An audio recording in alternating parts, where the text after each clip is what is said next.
This is Democracy Now! I'm Amy Goodman with Juan Gonzalez. Well, as graduation season continues across the country, we turn now to look at the student debt crisis. The average student debt is now $32,000. Nationwide, 44 million people owe nearly $1.5 trillion.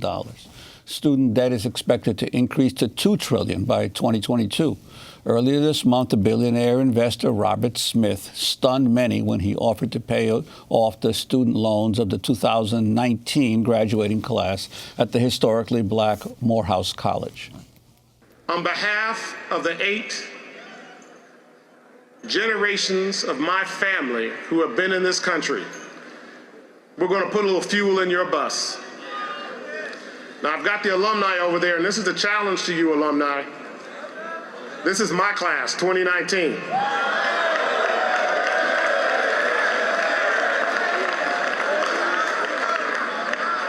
And my family is making a grant to eliminate their student loans.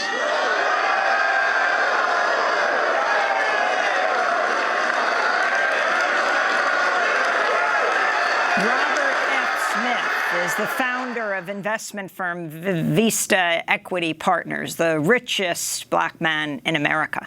We're joined now by two guests. DeJaun Davis-Correia is one of the graduating seniors at Morehouse College, Dr. Martin Luther King's alma mater, and we're joined in San Francisco by Ben Jealous, former head of the NAACP, who ran for governor of Maryland last year.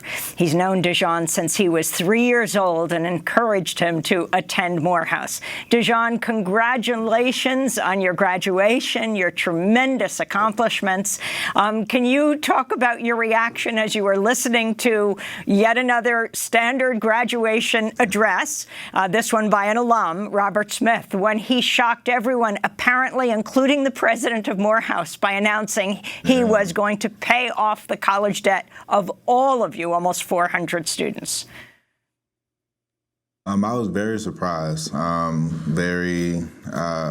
would say, it was just mind-blowing what he was able, what he said that he was going to do.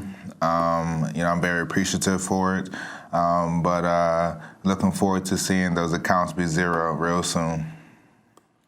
And Ben Jealous, you were not completely surprised about the announcement. Could you talk about your connection to Smith? You were texting with him that day?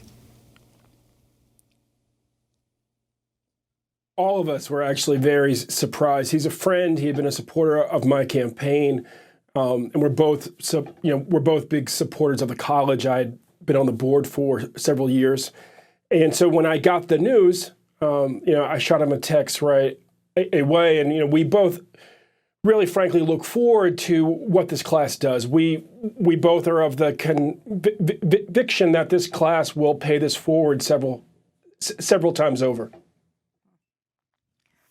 And DeJaun Davis-Correia, what does this actually mean for you? What were your plans before he made this announcement? And does this change what you're able to do afterwards? For me, this means a lot. I'm not going to take anything from the moment, from what he said, especially going forward, not having to worry about having to pay for a large bill of such a student loan, which can open up many more possibilities, whether it's just a peace of mind, business opportunities, just having extra money in your pocket as time goes on. But for me personally, alongside Ben, his help, and just other mentors that I've had throughout my years, I've actually been putting myself into a nice predicament to where even, not trying to sound rude, but if this situation didn't happen, I was on, I had my best foot forward, because actually right now I am a working engineer. I started working back in January.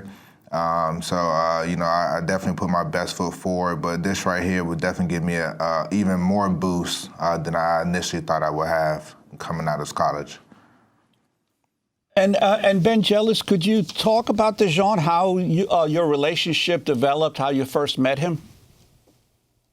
When he was 3 years old, we met at a conference with his mom. His mom's brother is Troy Davis, the Georgia death row inmate who was put to death despite the fact he had not committed the crime about 8 years ago.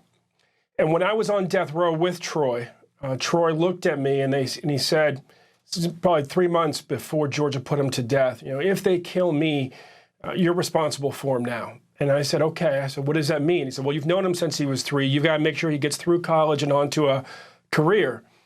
And I gave him my commitment right then and there, not knowing how I could afford to do that. And then a funny thing happened. About a month after he was executed, I received a prize. Somebody had put my name in for this leadership prize, and it came with a sum. And I took most of that sum, and I put it right into making sure that he got through college. Now, we had been talking about what college to go to for some time, and he had said that he was not going to go to Morehouse. He had a different school in mind. But when he thought about it, in fact, actually, I mean, if we're honest, at a rally trying to save his uncle, when the Morehouse students were there, he told them he was not going to go to Morehouse. And then he went to Morehouse, and I think it's one of the best decisions that he ever made. What do you think? I want to go back to you in 2011, right? This is like 8 years ago. During Democracy Now!'s special broadcast from the prison grounds in Jackson, Georgia, where your uncle Troy, where his execution was scheduled and was carried out that night. We got a chance to speak to you. This is part of what you said that night before your uncle's execution, when I asked him what your Uncle Troy taught you. Respect, as most importantly, dignity, honor, and just how to recognize injustice, how to recognize fairness, and how to recognize peace all over the world. And he always told me to keep my head in my books and just to educate myself. And by him telling me that, I've educated myself to learn when someone's being treated wrong, and when someone's human and civil rights are being violated. And since I know those things, it's my right as a human being to stand up and fight against those things until those things are brought to justice.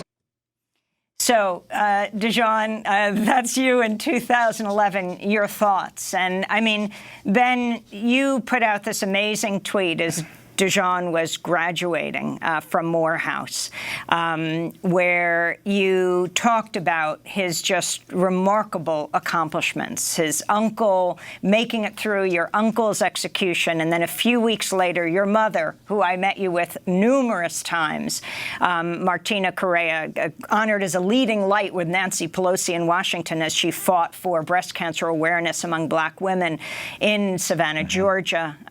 She herself died of breast cancer.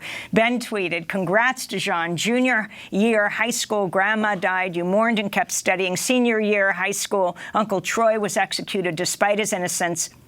You went back to work wiring jets. That same year, your mom died, cancer. You graduated on time. Today, you're a Morehouse grad. 2019, celebrate."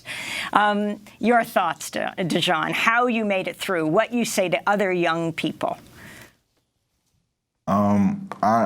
I've always kind of found myself to be defined as resilient because going through a lot of the things that I've been going through from a young age, yes, they've been very traumatizing, but you don't get far without, 1, faith, and 2, a strong foundation. And I always preach that. And Ben has been there from every step of the way. And even more steps in the future, because the work isn't done. This is only the beginning. This is a step forward. But just going through those things as I was coming up as a young person, I had a pretty good grasp on life as a whole, just from the way my mother raised me, to be, acceptable to, good and bad, just learn how to roll with the punches. It's definitely easier said than done, but with the right mindset, with the right people around you, you can too be just as, I would say, successful as I am, and on the track that I'm going, and even more successful than I am. I just feel like I've just taken advantage of the people around me, and definitely have kept my head held high, and I've had a goal. And, like Ben said, Troy challenged him. My mother challenged me on the night that she passed away. And so for me, she knew how competitive I was. And when she challenged me, I couldn't back down. I accepted it. I knew it was going to be a long journey ahead, but I stayed focused. And Ben, we have less than 30 seconds, but the whole issue of student debt in these the upcoming presidential race, several candidates, Bernie Sanders, Elizabeth Warren, are developing plans around college education. Your thoughts? This is the biggest thing that's holding back our economy right now. We are a great nation because so many people have risked everything they had to create great businesses. But what's made that possible again and again has been our public universities and the fact that they were free for most of our history. Out here in the Silicon Valley, people talk about Stanford, but it's also about Berkeley, and it's also we're going to have to leave it there, but we're going to do part two, and we're going to put it online at democracynow.org. Ben Jealous and DeJaun Davis-Correia, thank you.